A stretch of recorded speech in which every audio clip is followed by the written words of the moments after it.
Bienvenidos a esta clase magistral donde vamos a hablar sobre los trastornos de la personalidad. Tenemos aquí al doctor Carlos Delgado. El doctor Delgado es licenciado en Medicina, especialista en Psiquiatría y ha trabajado en diversos hospitales públicos de la Comunidad de Madrid. Además, ha creado y ha dirigido el Hospital de Día de Vallecas, la unidad de adolescentes, y actualmente trabaja en el Hospital General Universitario Gregorio Marañón, en el Servicio de Psiquiatría del Niño y del Adolescente, y además coordina un programa pionero, yo creo que en España, ¿no? En la adolescencia yo creo que sí. Sí, un programa muy interesante sobre intervención en adolescentes con trastorno límite de la personalidad. Y además este programa no solo tiene características de intervención y de mejora de la persona, sino que además tiene un carácter de investigación, ¿no? Carlos, respecto a los trastornos de la personalidad, en concreto el trastorno límite de la personalidad, ¿qué características de la personalidad están alteradas en esta población? Bueno, pues buenos días o buenas tardes. El trastorno límite de la personalidad queda bastante bien definido, queda bastante bien descrito si nos vamos a los dos componentes que define, por ejemplo, la OMS con el trastorno límite, ¿no? Que es por un lado lo impulsivo y por otro lado la inestabilidad emocional. Y yo creo que esos son los dos elementos fundamentales, impulsividad e inestabilidad emocional. Este es el punto denominador común de dos experiencias que tiene el sujeto que en realidad vienen condicionadas por otras cuestiones que están por debajo. Concretamente, en el trastorno límite de la personalidad es fundamentalmente el temor a ser abandonado y la idealización y devaluación tanto de sí mismo como del entorno. Entonces, esa inestabilidad emocional, ese mar de fondo tan tremendamente inestable es lo que hace que se manifieste después en una conducta con muchísima impulsividad o en una conducta con muchísima inestabilidad, momentos de vacío, etcétera, etcétera. Junto a estas cuestiones, luego uno puede describir, o generalmente nosotros estamos sujetos a las clasificaciones internacionales. En ese sentido, seguimos, yo creo, como todos los servicios públicos o privados de sanidad, tanto de España como del resto del mundo, pues seguimos la ICD-10 y seguimos el DSM-5 y DSM-4R en su caso, ¿no? Y pues hay ciertos rasgos que efectivamente definen, aparte de esa inestabilidad emocional o impulsividad, que definen muy bien lo que es el trastorno límite de la personalidad, que fundamentalmente es la suspicacia o paranoidismo, que es la inestabilidad afectiva, que es la sensación de estar siendo abandonado, poder potencialmente ser abandonado en cualquier momento por las personas que significan o son importantes para uno, son las relaciones sociales inestables, son los episodios de vacío, son la impulsividad, la ideación suicida, bueno, yo creo que básicamente alguno me dejo, pero vamos. Sí, pero y todo lo que has contado que caracteriza el trastorno límite, ¿se considera que es una enfermedad médica, psiquiátrica y tiene algún tipo de tratamiento farmacológico o tiene algún efecto la farmacología sobre...? El trastorno límite de la personalidad empezó a trabajarse como en 1920. Quiere decir que esto es algo que ha ido evolucionando con los años y se ha ido delimitando, realmente separando de lo que eran otros cuadros clínicos más definidos. Quiere decir que en un principio se podría decir que hay dos grandes enfermedades psiquiátricas, que son la esquizofrenia y los trastornos bipolares. Entonces, asociado a ello, se veía ya en los años 20, 30 y sucesivos que había alteraciones de la personalidad que no llegaban a configurar esos cuadros clínicos tan graves completos, pero sí parcialmente y con sutilezas, que eran el trastorno esquizoide de la personalidad y después el trastorno límite de la personalidad, más cercano de los trastornos afectivos en aquella época, como se definía. Y entonces, en un principio, y en el DSM-3, en el año 1980, ya se establecieron los trastornos de personalidad con el objetivo de separar lo que eran esos trastornos psicóticos de conductas, muchas veces que tienen episodios psicóticos concretos, pero puntuales, de otra evolución, y entonces se delimitó lo que eran los trastornos de personalidad para separarlo de los grandes cuadros psiquiátricos.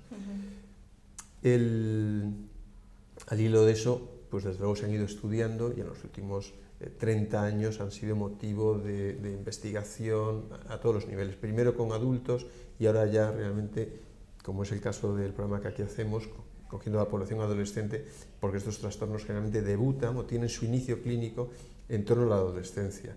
Generalmente a la adolescencia tardía, pero a veces cada vez los vemos de forma más precoz. 12 años, 13 años, puede una persona empezar con esa sensación de no saber quién es realmente, con mucha inestabilidad emocional y con toda esa cascada de sintomatología que realmente desestabiliza al sujeto, a su familia, etcétera, etcétera.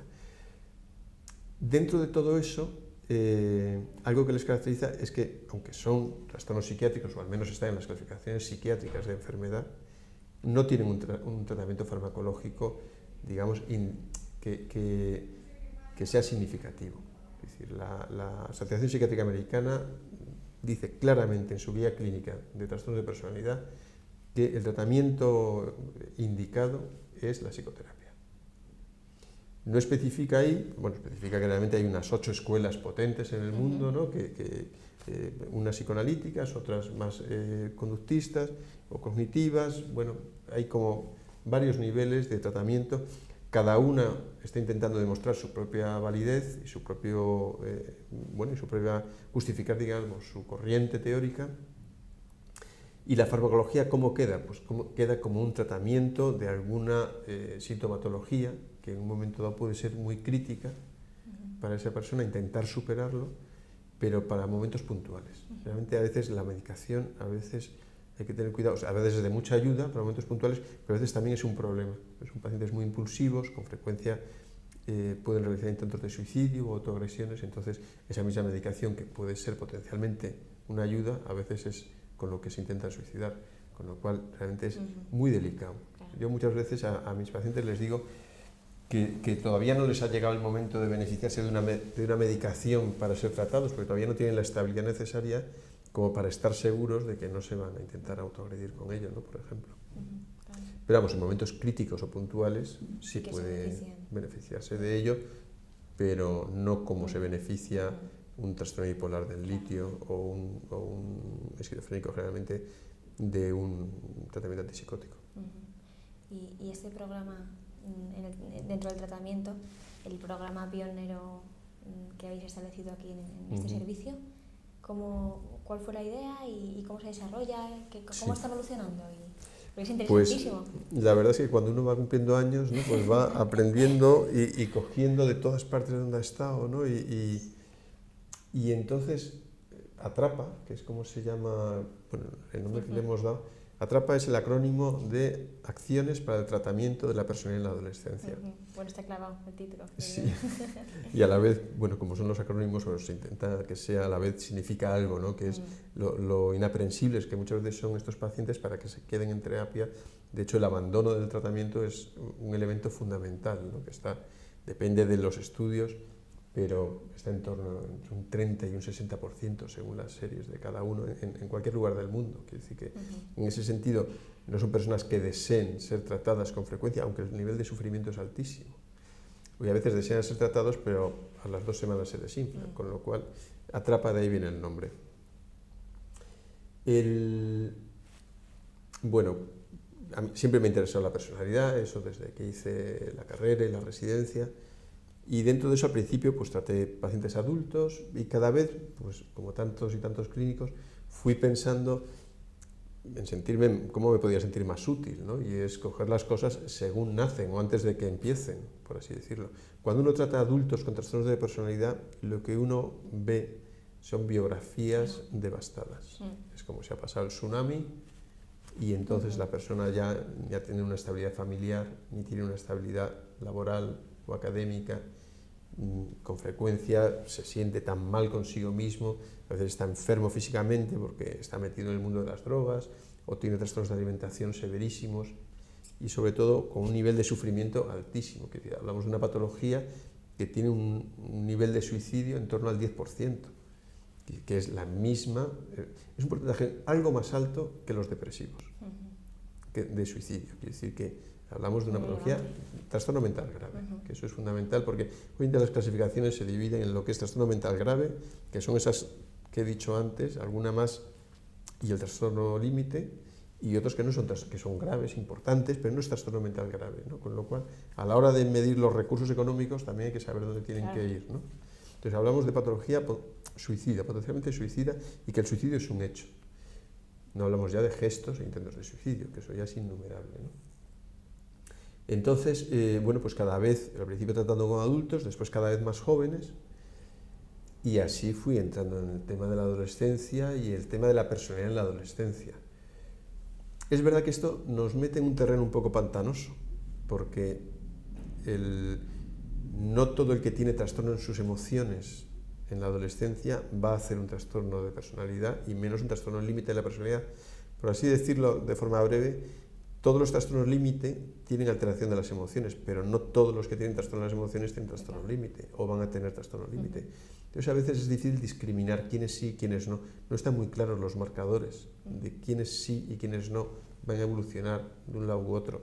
Y sobre esto las escuelas, en una discusión apasionante clínicamente, también discuten mucho y discutimos mucho sobre este tema, ¿no? Que es lo central del trastorno límite. Pero bueno, la cuestión es que en cualquier caso, sea en la adolescencia inestabilidad emocional grave o sea trastorno límite ya sensu estricto, conviene tratarlo, porque el nivel de sufrimiento es alto, el riesgo potencial es muy alto y conviene tratarlo.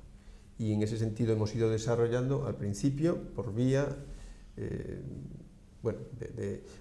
hemos intentado tratarlo en todos los ámbitos. Realmente en los 3 ámbitos fundamentales de tratamiento de estos pacientes son cuando tienen crisis, que es en unidades de agudos. Crisis me refiero a crisis suicidas, crisis de una situación que sea intolerable, o como por ejemplo si sufren además un bulimia, etcétera, o cuestiones así, pues a veces que hacen alteraciones graves físicas que les ponen al borde de la muerte, entonces ingresan en unidades de agudos, o sea que momento crítico 1, que es ese. Después, tratamientos en hospitalización parcial, que es muy habitual, hospitales de día. Después, tratamientos ambulatorios intensivos, y después hay tratamientos ambulatorios. Y por último habría tratamientos de la familia, con o sin paciente. O sea que está todo ese espectro. Dentro de todo ese espectro, pues ahí está ATRAPA. ATRAPA son acciones de tratamiento y acciones para el tratamiento. Y eso significa que intenta englobar realmente todos esos momentos distintos del paciente. Hablamos de trastornos que una vez que se ponen en tratamiento, lo normal es tratarlos por un tiempo no inferior a 4 o 6 años. ¿Tanto? Tanto, sí. Y no es poco, esa es la realidad. Esa es la realidad clínica. Quiere decir que cuando nos embarcamos en un tratamiento con estos pacientes, estamos hablando de un periodo muy largo de tratamiento. Y hay que adecuar los dispositivos a esa evolución larga, donde el paciente no siempre va a estar igual. En principio, presumiblemente, esperemos que vaya de peor a mejor. No siempre es así a veces. Entonces hay que tener dispositivos terapéuticos para todo ello. Sí, perdóname que antes te he interrumpido. El objetivo de los 4 o 6 años de tratamiento es acompañar al paciente, generalmente su familia, en todo ese proceso de gran inestabilidad. Quiere decir, ser un factor de estabilidad en ese mar de fondo tan inestable. Y en ese sentido, lo que más hemos desarrollado aquí dentro de ATRAPA es el tratamiento de los momentos críticos, las urgencias, el tratamiento ambulatorio intensivo y el tratamiento familiar. Durante los años que estuve en el Hospital de Día de Vallecas, a mí me parece un dispositivo que es necesario en muchas ocasiones, pero generalmente o inevitablemente traía un punto de iatrogenia. O sea, el hecho de sacar de una manera prolongada, a veces durante periodos de 1 año, 2 años, a un adolescente de su entorno habitual, ¿no? de su escuela, de su barrio, para que venga al hospital de día durante un periodo de 6-8 horas al día, a veces es inevitable, porque realmente hay que contenerle y hay que sujetarle, ¿no? de su propia inestabilidad, pero también eso supone separarse o tomar distancia de aspectos que son fundamentales en el desarrollo de su identidad, como es lo educativo y como son las relaciones sociales. Con lo cual, a mí me pareció más interesante trabajar más en lo que son los tratamientos ambulatorios intensivos, que tienen una menor exigencia de horas. Nosotros lo que estamos haciendo habitualmente es trabajar semanalmente con ellos en torno a las 2 horas o 2 horas y media, con paciente y con familia. Y el resto del día están en sus habilidades habituales, vamos, en sus cosas de cada día, ¿no? Ocupados en su escuela, en su barrio, sus amigos, etc. No siempre esto es posible, quiere decir que depende del nivel de gravedad. Pero en definitiva, esa es la cuestión. Tratamiento en los momentos críticos, ¿no? Las urgencias, para las cuales hemos desarrollado una serie de acciones, tratamientos ambulatorios intensivos, donde dentro, que igual es lo que más estamos dedicando, sobre todo en proyectos de investigación, que es algo un poco peculiar, es el adolescente selecciona a uno de sus padres para que le acompañe en un trayecto que generalmente va a ser de un curso o de 2 cursos, porque la idea es un poco como si fuera una extraescolar de inestabilidad emocional, sí. Es decir, algo en lo cual padre o madre junto con el adolescente se embarcan y donde van a ir aprendiendo acerca de tomar conciencia de sí mismo, de sus emociones, qué emociones tiene fundamentalmente, cómo las maneja, cómo moderar la intensidad de esas emociones, cómo ser menos reactivo en la expresión de esas emociones, cómo relacionarse mejor socialmente, cómo estabilizar la autoestima, cómo disminuir o tolerar o llevar todo el propio malestar. En una encrucijada que yo creo que dentro de eso, aunque Atrapa no es, por así decirlo, confesional de una determinada escuela psicológica o psiquiátrica, sino que es bastante híbrido, pero sí coge mucho de lo que es la DBT, ¿no? El tratamiento dialéctico conductual. Perdón, ¿el tratamiento de Atrapa te refieres? El tratamiento de Atrapa, tratamiento ambulatorio intensivo, concretamente. O sea, la parte de Atrapa que es el TAI, el tratamiento ambulatorio intensivo. Sí, porque ¿cómo se desarrolla un poco Atrapa? ¿Es individual, es grupal? Atrapa ofrece tanto lo que son tratamientos en régimen de ingreso dentro de la unidad de agudos, como tratamiento ambulatorio intensivo para padres e hijos y tratamiento individual de los adolescentes en psicoterapia individual reglada, y después estamos desarrollando ahora y potenciando más grupos para padres exclusivamente, sobre todo para aquellos padres cuyos hijos no quieren tratamiento. Pues que me parece interesantísimo y seguro que ya estáis viendo evoluciones, resultados. Sí, no de investigación, sino ya casi clínicamente, sí, o humanamente. Bueno, a mí lo que más me gusta del asunto es que saber que cuando empiezas a hacerlo te das cuenta que es necesario. Quiere decir que lo podrás hacer mejor o peor, podrás estar más feliz un día, menos otro, pero lo ves que es necesario porque la necesidad existe. Quiere decir, igual que existe la necesidad de tratar los infartos, pues existe la necesidad de tratar ese nivel de sufrimiento, ¿no?, que ahí se desarrolla. Y bueno, los resultados sí tenemos, hace falta luego compararlos con los grupos control, etcétera. Esa tarea todavía no está hecha, y compararlo con otros grupos y eso, pero en ello estamos. Quiere decir que llevamos, con los grupos de tratamiento ambulatorio intensivo, llevamos 3 años. Qué bien.